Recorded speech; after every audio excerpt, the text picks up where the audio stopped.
कभी तुमने ये सोचा है कि भैया ये जो आर्ट गैलरीज होती हैं, बड़ी बड़ी पेंटिंग्स होती हैं, इसके सामने ये बुढ़ाओ पेंटर लोग खड़े होकर सोचते क्या हैं? खड़े हैं, फिल्मों में देखा होगा, टीवी सीरियल्स में देखा होगा, डॉक्यूमेंट्रीज में देखा होगा, खड़े हैं भैया क्या सोच रहे हैं, ये हो क्या रहा है? पेंटिंग में ऐसा क्या है? वही घर है, वही आदमी है, वही कुत्ता है, वही बिल्ली है, वही समुंदर है, वही झरना है। इसमें क्या मजा आ रहा है इसको? भैया ये तो खड़ा है, देख रहा है उसको ज़बरदस्ती, और हर हफ्ते जाता है, हर दिन जाता है। और ये कैसे रिलेटेड है ह्यूमन एक्सपीरियंसेस से? ये कैसे रिलेटेड है पूरे पास से, ह्यूमैनिटी के पास से? एक पेंटिंग कैसे पूरा पर्सपेक्टिव बदल सकती है, दुनिया का पूरे समझ लो इतिहास के पन्ने बदल सकती है? कैसे हो रहा है? फिनोमेनोलॉजी से कैसे रिलेटेड है? ये एक बहुत बड़ा सवाल है जिसका जवाब हमें आज ही चाहिए। तो देखो भैया, ऐसा है कि अब बहुत वक्त हो गया है हमें प्रेजेंटेबल, बहुत टाइम हो गया, चैनल ग्रो कर रहा है, नए लोग आ रहे हैं, तो थोड़ा भैया प्रेजेंटेबल लगने चाहिए, ऐसे थोड़ी कि पहुंच गए मुंह उठा के। पहली चीज़ ये। दूसरी चीज़ ये कि थैंक यू कहना चाहता हूँ हर एक उस इंसान को जिसने कमेंट किया, लाइक किया, कंटेंट शेयर किया, कंटेंट देखा। और बहुत खुशी की बात है मेरे लिए कि देखो, मैं सब कुछ शेयर करता हूँ जो लाइफ में है, जो लाइफ में चल रहा है, पर्सनल लाइफ नहीं, इस यूट्यूब से रिलेटेड या फिर फिलॉसफी से रिलेटेड। तो मेजरली हम ऑफिशियली एक video editor for the time भी हायर कर रहे हैं, और आप सबकी कृपा की वजह से जितने लोग कमेंट करते हैं, जिन लोगों के, कुछ लोगों के मैं नाम रिकॉग्नाइज कर पा रहा हूँ, निशांत, शुभम, ठीक है, और एक दो कोड ड्रामा वगैरह करके चैनल हो गए, समविया राजपूत करके हो गई, सैयद तला हसन हो गए, और भी हैं, और भी 2-3 लोग हैं, ठीक है। एवरीथिंग इन्जॉय करके एक चैनल है याद है मेरे को भाई, मैं सबको नोटिस करता हूँ, सबके कमेंट्स नोटिस करता हूँ, थैंक यू। तुम लोगों की वजह से ये चीज़ पॉसिबल है। ये फिलॉसफी जो जिसका कहीं नाम नहीं है, जिसकी कहीं पहचान नहीं हो, धीरे धीरे ऊपर बढ़ रहा है, थैंक यू। और भी बहुत कुछ आने वाला है। हमेशा मैं ये कहूँगा, अभी तो कोई डिस्क्रिप्शन में खास है नहीं, बट डिस्क्रिप्शन हमेशा लेक्चर में चेक करते रहना। कोर्सेज बन रहे हैं, कोर्सेज इन प्रोग्रेस हैं, बहुत तगड़े कोर्सेज आने वाले हैं, बहुत कुछ सीखने को मिलेगा। यहाँ पे भी चलता रहेगा, यहाँ से मैं कभी जाने नहीं वाला, बट स्टिल कुछ अनाउंसमेंट्स थी। तो आज हमारा क्या है भैया, हमारा क्या मुद्दा है? फिनोमेनोलॉजी। क्या है ये फिनोमेनोलॉजी? यार ये बैग हटाओ, रुक जाओ यार, सब्जी का थैला। फिनोमेनोलॉजी क्या है भाई? हमने जहाँ पे लिखा, एडमंड हसरल के टाइम से ये चीज़ चलती आ रही है। हसरल ने शुरुआत करी इसकी, फ्लैग बियरर बने इसके मार्टिन हाइडेगर जैसे लोग। एट इट्स कोर क्या कहना चाहता है फिनोमेनोलॉजी? और रेफरेंसेस के लिए तुम एक बार जॉर्डन पीटरसन के लेक्चर ज़रूर देखना।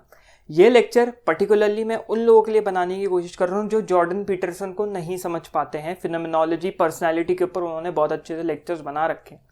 उनके कुछ पॉइंट्स उठा के उनको डिसाइफर करने की कोशिश करेंगे, उनके कुछ पॉइंट्स उठा के उनको हम उनके अंजर पंजर डीले करेंगे, ठीक है। तो जॉर्डन पीटरसन का उंगलियां भी वैसे उनके चलने लग गई, समझ रहे हैं आप। अब दिक्कत ये है कि फिनोमेनोलॉजी जो है एक स्कूल ऑफ थॉट अपने में ही बन जाता है। कैसे बन जाता है और हम उसको कैसे लिंक कर सकते हैं? फिनोमेनोलॉजी को हम कैसे लिंक कर सकते हैं पास्ट से, ठीक है, और आर्ट से? क्या लिंक है और कैसे आर्ट और फिलॉसफी का एक मेल बन जाता है? तो फिनोमेनोलॉजी ये है इन अ नटशेल। जो फिनोमेनोलॉजिस्ट हो गए वो ये कहते हैं कि द अल्टीमेट मीनिंग, अल्टीमेट जो तुम्हारा सार निकल के आ रहा है जिंदगी का, वो सार ले लो, वैल्यूज ले लो, मॉरल सिस्टम ले लो, वो ह्यूमन एक्सपीरियंसेस के बेसिस पे आ रहा है। और कोई सिंपल ह्यूमन एक्सपीरियंसेस नहीं, लिव्ड ह्यूमन एक्सपीरियंसेस, लिव्ड। अब यहाँ पे इसका कैसे पास से कैसे मीनिंग जुड़ रहा है वो बहुत इंपॉर्टेंट है भैया, वो जानना। लिव्ड मतलब एक हो गया लिव, जिंदा हैं, चल रहे हैं, सांस ले रहे हैं अभी इस प्रेजेंट मोमेंट में, इस वर्तमान में, वर्तमान ही बोलते हैं शायद, भूत हो गया तुम्हारा पास्ट, और वर्तमान ही बोलते हैं ना प्रेजेंट को। यार देख लो, ये चीज़ देख लेना, मैं हिंदी पढ़े वक्त हो गया अभी। तो लिव्ड हो गया तुम्हारा पहले का। तो तुम्हारे पहले के जो एक्सपीरियंसेस आ रहे हैं, मल्टीपल एक्सपीरियंसेस आ रहे हैं, उसका एक पूरा बड़ा बबल में एक एक्सपीरियंस बनता है, उस एक्सपीरियंस को तुम एनालाइज कर सकते हो, कॉन्टेम्पलेट कर सकते हो, उस एक्सपीरियंस को क्रिटिसाइज कर सकते हो, उस एक्सपीरियंस को सर पे बिठा सकते हो। वो एक्सपीरियंस इम्प्लिसिट हो सकता है, वो एक्सपीरियंस एक्सप्लिसिट हो सकता है। इम्प्लिसिट मतलब क्या हुआ, डायरेक्ट इन्फ्लुएंस में नहीं है लेकिन कहीं ना कहीं इधर उधर से इन्फ्लुएंस उसका है, मतलब डायरेक्ट कोरिलेशन नहीं है बट है। समझ जाओ, एक बार देख लेना इम्प्लिसिट का मतलब, मैंने थोड़ा फंबल करी है। और एक्सप्लिसिट मतलब बहुत ज़्यादा बाहर, एकदम बहुत ही ज़्यादा, जैसे एक्सप्लिसिट लैंग्वेज का इस्तेमाल, गाली गलौच, एक्सप्लिसिट एकदम उभर के आ रहे हैं इमोशंस के साथ। तो जब तुम उसको एनालाइज करोगे तब तुम्हारा एक ह्यूमन एक्सपीरियंस बनेगा। वो ह्यूमन एक्सपीरियंस सब्जेक्टिव होगा, जो एक ऑब्जेक्टिविटी को या ऑब्जेक्टिव ट्रुथ को एक्सप्लेन करने की कोशिश करेगा अलग अलग एक्सपीरियंसेस से। एक तुम्हारा ऑब्जेक्टिव है, उसको अलग अलग सब्जेक्ट्स एक्सप्लेन करने की कोशिश करेंगे अपने परसेप्शन पर्सपेक्टिव के हिसाब से। यहाँ आर्ट कैसे आया और पास्ट कैसे आया, पास्ट के बारे में थोड़ा सा मैंने टच कर दिया। आर्ट कैसे आया, प्लेटो हो गए, अरिस्टोटल हो गए, इन लोगों ने आर्ट के ऊपर पूरा एम्फेसिस दिया कि भैया ये है तुम्हारा आर्ट, एस्थेटिक्स, इसकी वैल्यू क्यों है। तुम चले जाओ अपने भी किसी लोकल इधर उधर तुम्हारे कोई मॉडर्न आर्ट हिस्ट्री या ये आर्ट गैलरी वगैरह होती है, और तुम ये सोचते हो कि भैया ये आर्टिस्ट लोग खड़े होकर क्या ताड़ते हैं पेंटिंग में, क्या मजा आता है उनको, मतलब कुछ है नहीं, एक कुत्ता बिल्ली, एक जो है चिड़िया और एक चूहा जो है कुछ खाते हुए, और एक इंसान खड़ा गरीब आदमी, ठीक है, अपना झोला उठा के। सिटी लाइफ क्या है उसमें, हर दिन, हर हफ्ते, हर महीने उसमें तुमको कुछ नया मिलेगा, हर दिन जाओ उसमें कुछ नया होगा। चूहे की पूंछ की पोजीशन ऐसे ही क्यों रखी आर्टिस्ट ने, ठीक है। ये जो गरीब आदमी है उसके इसी तरफ बनियान में छेद क्यों है, इस तरफ क्यों नहीं है, और छेद है तो छेद को उसने भरा नहीं। क्या वो अपनी गरीबी अभी भी एक्सप्रेस करने की कोशिश कर रहा है, क्या वो ये दिखाना चाह रहा है अपने सराउंडिंग को कि मैं गरीब हूं, मुझे पैसा दो, मैं इतना गरीब हूं कि मैं अपने इसको एक कहीं से कपड़ा उठा के छेद को भी बंद नहीं कर सकता। तो ये मीनिंग निकल के आता है आर्ट से। ये आता है क्या ये चिड़िया इस पर्टिकुलर घर पे बैठी है, पूरे बैकग्राउंड में 1000 घर हैं, मतलब जो पेंटिंग है, जो बड़ी पेंटिंग्स होती है उस पर ये चिड़िया, ये कौवा इसी घर पे बैठा है। कौवे का मतलब होता है बैड ओमेन, पुराने ज़माने में बैड ओमेन मतलब कुछ बुरा होने वाला है। जो बोलते हैं कि जैसे हमारे इंडिया में बोलते हैं कि भैया छोटे मंदिर जिनके घरों में होते हैं, दिया बुझ गई तो बुरा हुआ, या कैंडल बुझ गई बुरा हुआ, जिनका होता है, वैसी कौवा एक बैड ओमेन, बुरा माना जाता है, वहम के हिसाब से, सुपरस्टिशन के हिसाब से बुरा मानते, तो उसी घर पे क्यों बैठा है, ठीक है। तो ये पर्सपेक्टिव्स आ रहे हैं तुम्हारे ह्यूमन एक्सपीरियंसेस से, जो इस पूरी पेंटिंग को एक्सप्लेन कर रहे हैं। अब क्या है, तुम बहुत टाइम से उस पेंटिंग को देख रहे हो, तुम कुछ और ही मीनिंग देख रहे थे, ये ठीक है, वो जो कौवा बैठा है, एक ग्राफिकल रिप्रेजेंटेशन चलो बना ही लेते हैं, ये बहुत सारे घर हैं, ठीक है, ये बहुत सारे घर है, ये एक आदमी है, इसका ये झोला है, आर्किटेक्ट है हम, फिर भी इतनी गंदी स्केचिंग कर रहे हैं, माफ़ी उसके लिए, ठीक है, ये उसका झोला है। इतने घरों में से कौवा जो है इसी के ऊपर बैठ रहा है। वैसे तो इंसान लग रहा है, ठीक है, इंसान चढ़ता हुआ इंसान, लेकिन फिर भी कौवा समझ ले इसको। तो कौवा इसी घर पे बैठा है, तुमने कौवे पे ध्यान नहीं दिया, तो तुम इस पेंटिंग को इस गरीब से ही रिलेट कर रहे थे कि ये पेंटिंग, ये आर्ट वर्क इस गरीब से ही रिलेटेड है, इसके आसपास से रिवॉल्व करता है।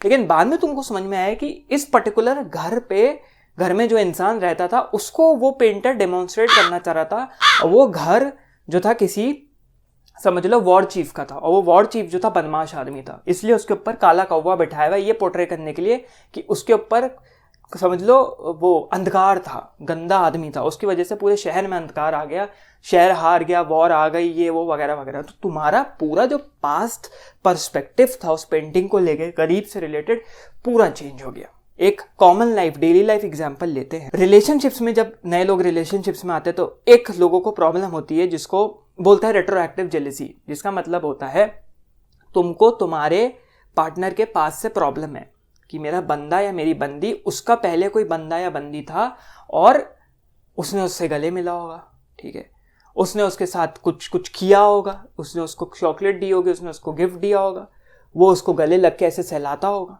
मैं क्यों नहीं उसका पहला बनाया, मैं उसकी पहली क्यों नहीं बनी। तो तुमने एक पास्ट पर्सपेक्टिव बना लिया है, ऐसे ऐसे ऐसे ऐसे ऐसे ऐसे, ये है। फिर तुमको एक दिन तुम्हारी बंदी या बंदा बोलता है, यार ये एक्सपीरियंस मेरे लिए नया है, मेरे पिछले बंदे या बंदी ने कभी ऐसा नहीं किया, यू आर द बेस्ट।